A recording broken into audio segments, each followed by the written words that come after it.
we're here. We're using the exact same thing we did last time. Just don't look at it. Fuck off. This is the Jason and Zane podcast, episode number 2. Shut the fuck up about the podcast, dude. It's not a good bit. No, I like the bit a lot.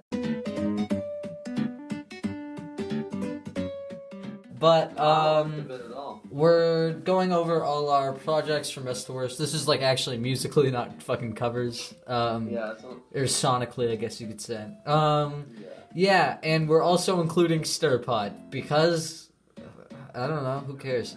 No, it was a release. Yeah, it counts, dude. Yeah, it counts. So, we're gonna get into it and do the thing.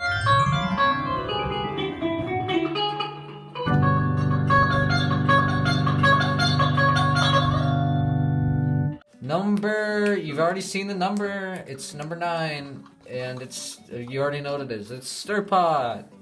Yeah. Which is like, do we really even need to talk about it? Like, it's just outtakes Yeah. and shit. Yeah. We shouldn't even include it, but we were like, we... we fucked up in the beginnings and we just decided to keep it in. Yeah. Basically, like, half of these songs come from just, like, failed sessions. Yeah, from self, Yeah. or no, this was for AMD extended. But yeah, it's just outtakes. Like, yeah, they're bad. They're outtakes. Yeah, That's what they are. Yeah. Right, that's the whole point. Yeah. Not that we're accusing you, lovely viewer. I'm just saying. Yeah, anyways, let's just get into the next thing.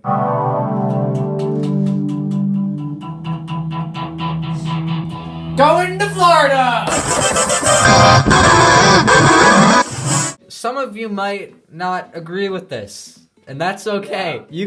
You can like album 2 if you want to, okay? We're not here to ruin your parade. You can like it if you want to. It is awful. It is terrible. It is so bad. God-awful. So many unmemorable songs. yeah, and they're So just many. they don't even have to be memorable. They just have to be like enjoyable.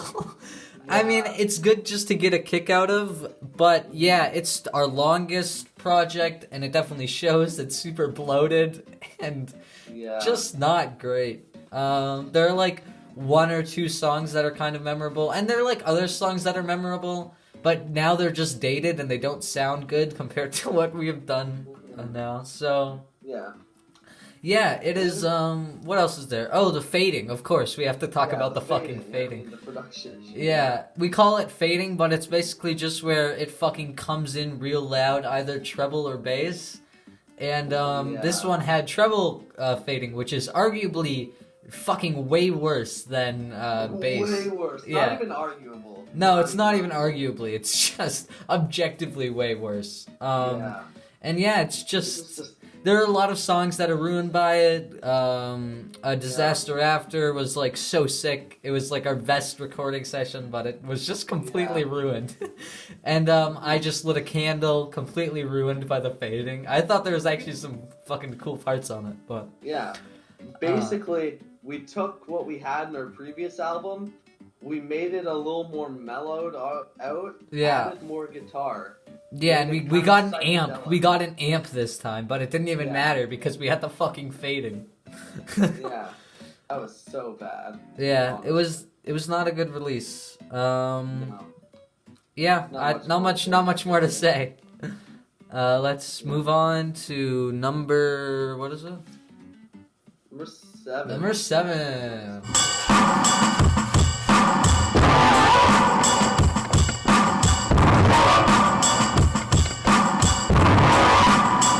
I love this EP. I love it to death. I love it. Mhm. It is not that good though. Yeah, it's Like, not that good. objectively, it's good. not that good. It is fucking really funny, I think, especially upon first listen. It definitely does have some overly long parts, but for the most part, it's pretty good, and it's pretty, it doesn't really get stale, I don't think. There are some, like, decent songs, Heavy Breathing Underwater, Colors on Your iPhone, fucking really good. How the Train Whistle is probably one of our best songs, maybe our best song Maybe ever. It's definitely top 3. Yeah, top 3. By And far. It's very, and it's just a fucking awesome closer. But yeah, there's some shitty parts, like Ceiling Fan has this part where Zayn's like, and then he's like, check this out. He does this like shit. Check this out. I think it's really funny. But like, it's an outtake though. It's an outtake. That's the thing. It's not something you leave in a song. But yeah, we did it all in one session. It was our first thing. We were just having a fucking blast, and I like it for that. It's got a special place in my heart for sure. And it started shock+ball. You know, I feel like that album. I feel like songs portrayed by an angry piano would be longer if it wasn't like 5:40 and it was about to be picked up. Yeah. I feel like it would have been like really long. It would have been like half an hour, maybe 40 minutes even. Yeah. Oh, right, because you're about to get picked up. Yeah, because we were going to keep going. I felt bad for my parents because it was just so fucking loud. Yeah. It was so loud. And you can hear it, too. Yeah. You can hear at the end of Foghorn Blues, actually, there was a knock on the door. Yeah. Yeah. That's so funny. But, you know, we did some fucking wall banging. It's just all over the place. It's a good time. Yeah. But it's not good. It's not good. It's our most energetic album, though, for sure. By far. Yeah. And yeah, again, it's got a special place in my heart. Anyways, moving on. Number 6.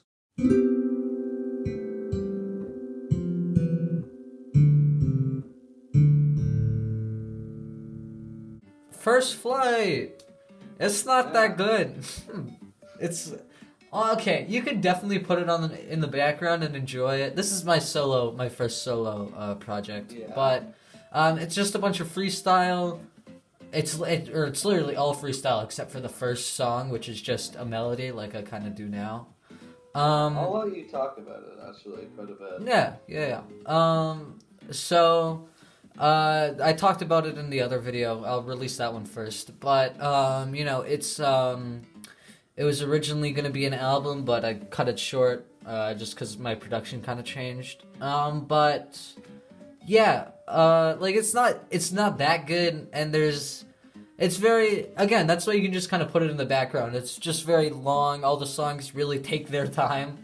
But like, it's really not, like, it's not that good either, because it's all just fucking, just a bunch of, what's the word? It's basically just a bunch of filler.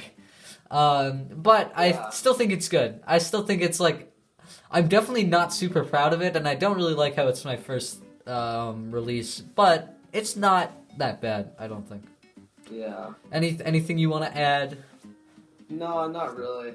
Okay. It's pretty run of the mill kind of shit, you know. Yeah. Just one more guiding thing. If you just want like some really fucking, like, if you're trying to fucking sleep, put this in your earbuds, I guess. I don't know. And just put it quiet. Yeah. While songs portrayed by an angry piano previously, which was our previous thing we talked about, was our like fucking most energetic album. First Flight from either of us is the most tame shit. Yeah. Okay, that hurts. No, because it is tame. No, for sure. No, I'm not arguing with you. Let's get on to number 5, I guess.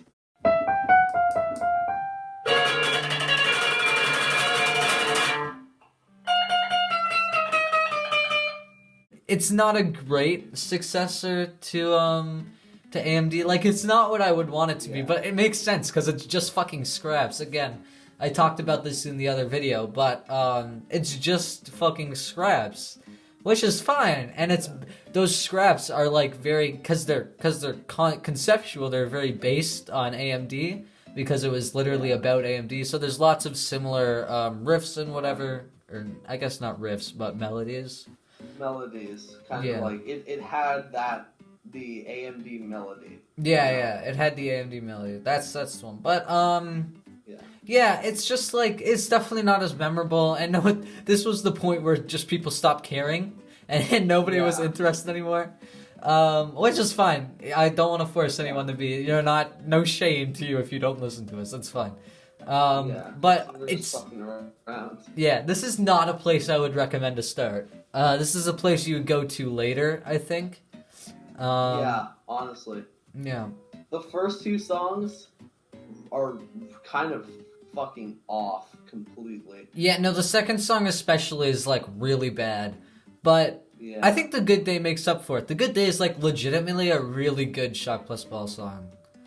Yeah. It's not great, but it's a good song, and you could listen to it for sure. You could listen to it. That's a plus with us. Yeah, that is something that... That's a selling point. That's a fucking selling point. That is a selling point of shock+ball. Yeah, but not much more to say. yeah. Well, last thing I want to put in is just this is just something you like. It's not a good EP because only one of the songs is good. It's just you'd only put on Good Day really because the other two songs are kind of messy. But I think 2 is definitely much worse than 1. Part 1 is a little better for sure. Yeah, let's move on.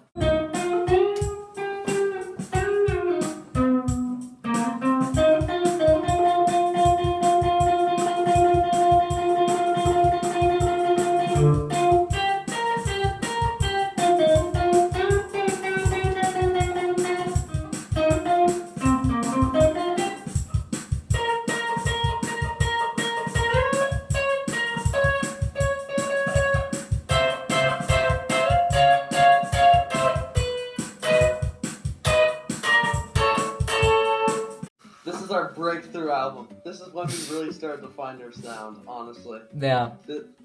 Honestly, in my opinion, this is the starting point for any person who wants to get into our fucking awful music. Yeah. Really... I think I think this is definitely one of the best starting points you can have for sure.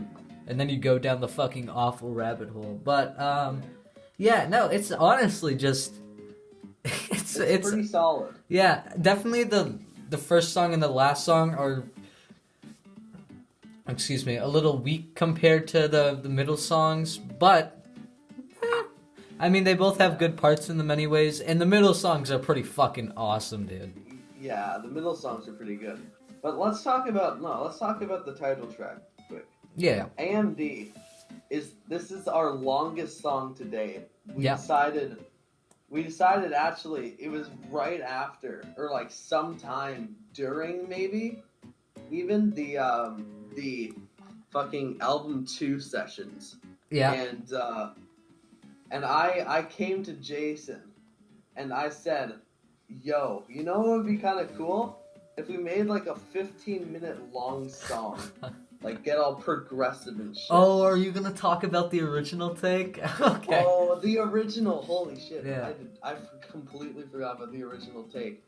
So, after album 2, the sessions were done, he went on vacation to Florida, and basically he was there for the entirety of winter break, so he didn't really get any music out of that.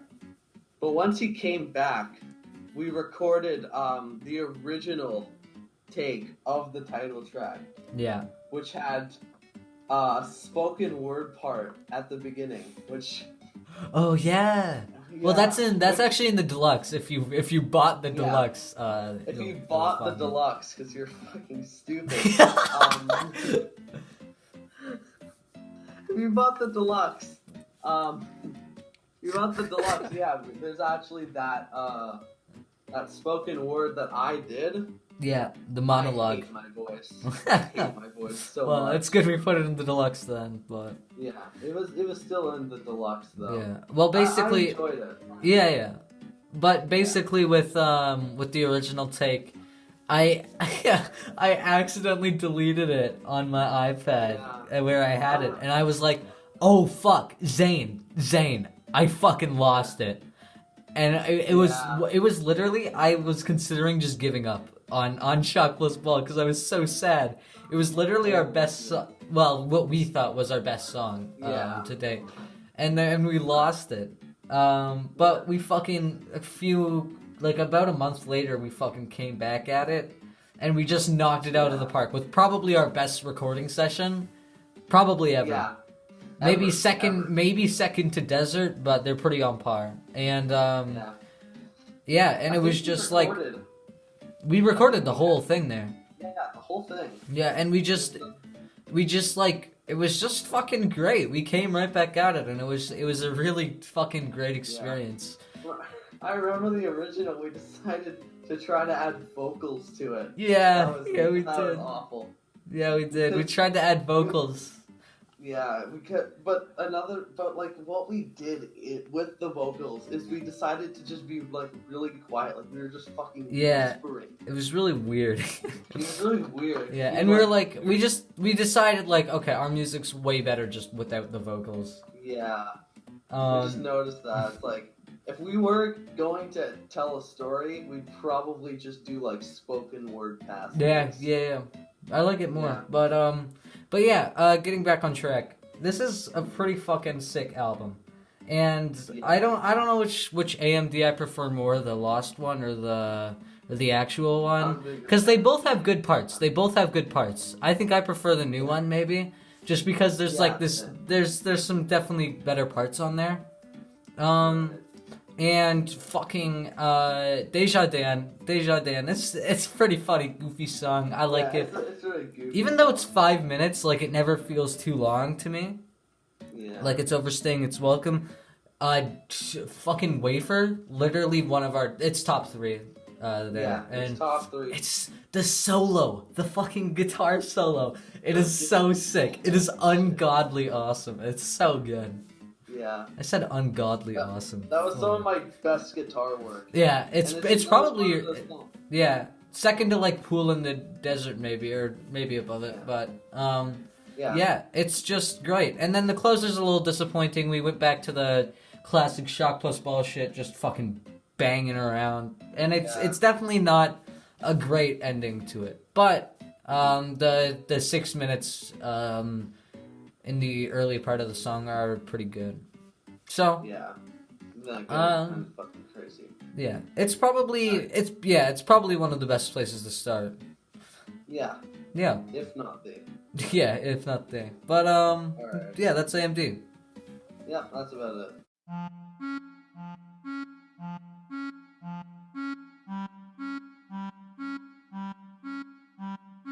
So, yeah, now we have my newest EP, which is very recent. It was like just like a week and a half ago. No, it was 2 days ago it was released. Oh, right. I was thinking of Catwoman, but from the time of recording it. Yeah.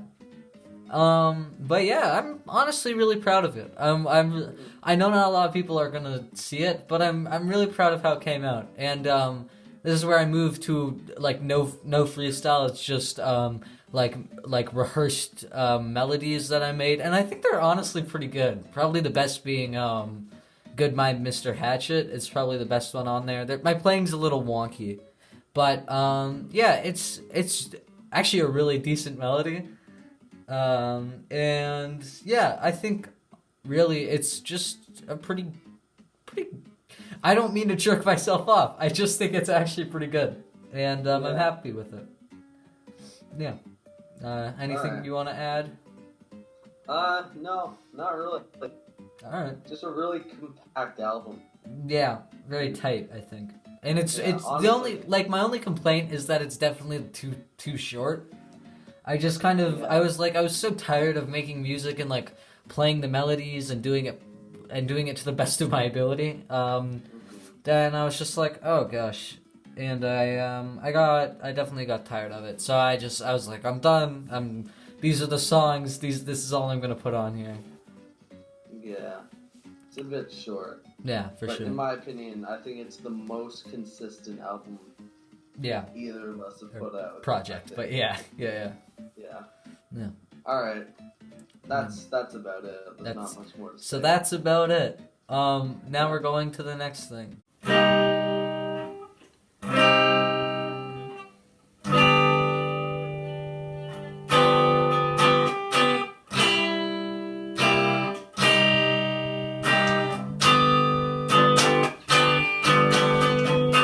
So, Strange Desert. This is probably the best or second best place to start, because AMD and this you could go from. It's probably better to go from AMD to Strange Desert, but yeah, Strange Desert is like really, really fucking sick. It's really good. For shock+ball standards, it's really good. Yeah. Yeah. What's up? You see, the thing about Strange Desert, it kind of touches all the bases of the eras of music that we had. It touched on songs portrayed by an angry piano with what was Catfish. Utterly Catfish in the Pool, right? Touched on album 2 with Sand and Steel. What was Sand and Steel. sorry. Yeah, touched on Vacation or whatever it's called. Yeah, Sand and Steel. Fuck. Sand and Steel, Sand and Steel. That was the album 2 bit. AMD was Pool in the Desert. Pool in the Desert. Oh my god. That's the other top 3. It's your playing is fucking top notch.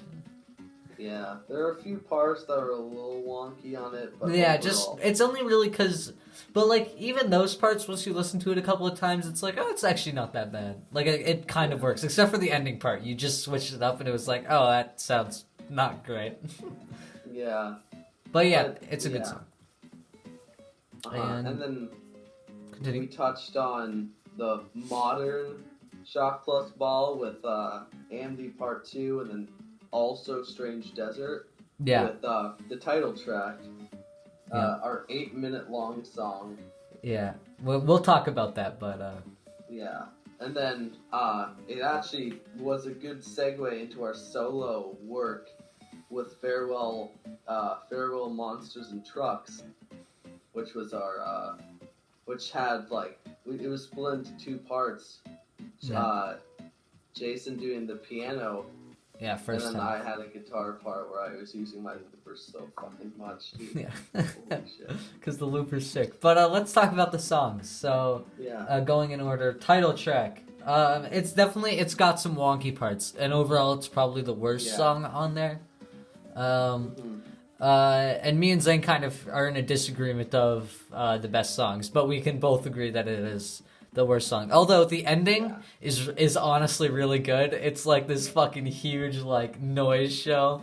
Like it reminds me of very early Radiohead, where it's just fucking noise. Yeah. Actually, you're really right about that. Yeah, it is just really just a shit ton of noise at the end. It's That's the only best part of the song. Yeah, it's the best part of the song. But it's the only song in SPB where we brought in the synthesizer, and it's not a great first showing just because the piano doesn't there's some parts of the piano where it's okay, but when it first comes in, it's oh, this doesn't really fit. There's not great chemistry between these 2 instruments. And also the synthesizer, we didn't really know how to work. Yeah, we didn't know how to use it. So we had this basic arpeggiating sound that we got out of it. Yeah. And we just pressed buttons, and fucked around. But hey, I still think it kind of works. It's not great, but it's definitely listenable, and it's not super bad. And you got an actual keyboard for it. Yeah. And with new SPB, we'll do some stuff with the synth. We'll figure it out a little more, but that'll be a while. It's because of this whole thing. Because of the whole pandemic. Yeah, the whole global pandemic. But just a little. No, let's not talk about that. you already know what's going on. But next, the second song, Pool in the Desert. Definitely, it's got 1 or 2 wonky parts, but his playing is fucking really good. It's this really nice acoustic piece, and it's really good. Originally, it was supposed to be a really sad song. It is kind of a sad song. And that was around the time, that was basically supposed to mark the time when we lost AMD the first when day. We lost the original AMD song. Yeah. But I don't know, what is there really else to say? We already kind of talked about it. Let's keep going through the songs, right? Yeah, no, don't worry. I mentioned about Pool in the Desert. But Sand and Steel, not much to say there, just kind of Really, it's a good version of an album 2 jam, and it's decent. Yeah. It's not too bad. And then the fourth song. What? Not much to say about Sand and Steel. Yeah, Really. It's not much just to a say. kind of basic song with the steel drums. Yeah, I like it though. I think it's good. Yeah, it's not bad. The fourth song, Utterly Catfish in the Pool. It's a really funny song. It is That's pretty about funny. it. Yeah, that's about it. There really isn't much to say about it. Yeah, I know, because like once you've heard the first 10 seconds, you know what the rest of the song's gonna be. Yeah, But it's just gonna be like, yeah. yeah, it's still good, and the suspense kind of works, and kind of works. The suspense works, and I like it. But yeah, and the last song, Farewell, Monsters and Trucks. I really like it as a closer. I think it's really good. Yeah. My only issue with it is like again with some of our other songs, it's cut too short. Zayn's part at the end is like, it feels like it's just starting and then it's over, which is my part was massive in the end, dude. Yeah, but I really like it. It's got this really nice tone, and it's just about our solo stuff going forward. I think it's a nice song. Basically. Yeah. That's pretty much it for Strange Desert, really. Strange Desert, definitely a little wonky, but it's a really solid release from us, I think. Yeah, probably our, like, as shock+ball our best. For sure, yeah, as shock+ball our best. But now we're gonna get into the top one. Number one, which you already know what it is, because what else would it be right now? I don't know why I'm being so condescending. Fuck. Jesus.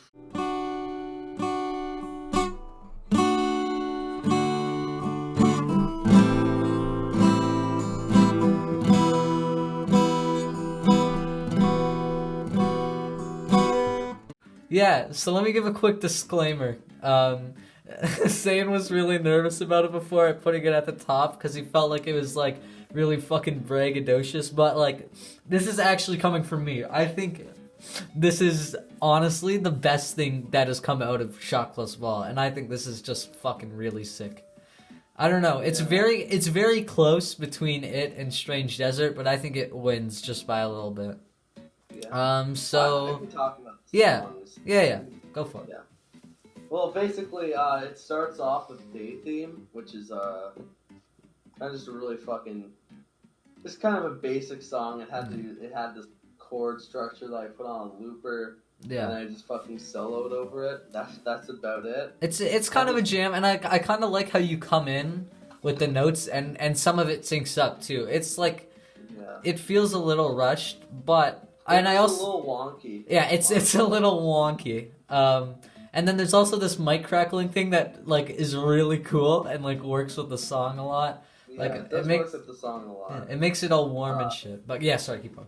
Kind of, it's like, it's kind of wonky though. There's like some, like it's not exactly on the beat. My lead over the chords. Yeah. So it makes it kind of awkward.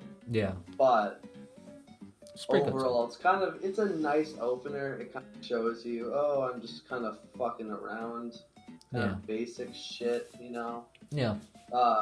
After that is Desert Man, which I think is maybe the second worst. I think personally, it's my least favorite. Personally. Yeah. Desert Man was besides Call Me Terrence, where I was just completely fucking around. Oh yeah. Just so you know, Call Me Terrence was originally gonna be on it, but I told him to just fucking take it off. But yeah. But Desert Man was just my foray into keyboards. I decided to make a small keyboard piece. It was really fucking simple. It's just a fucking and then I did a little desert. I like the little thing over it, but it's like it just feels a little wonky. It's a little wonky because like I had a production issue because like for some reason whenever I recorded it was going off time for some reason. Yeah. Because there's these small crackles and it kind of fucked up the whole thing. Yeah.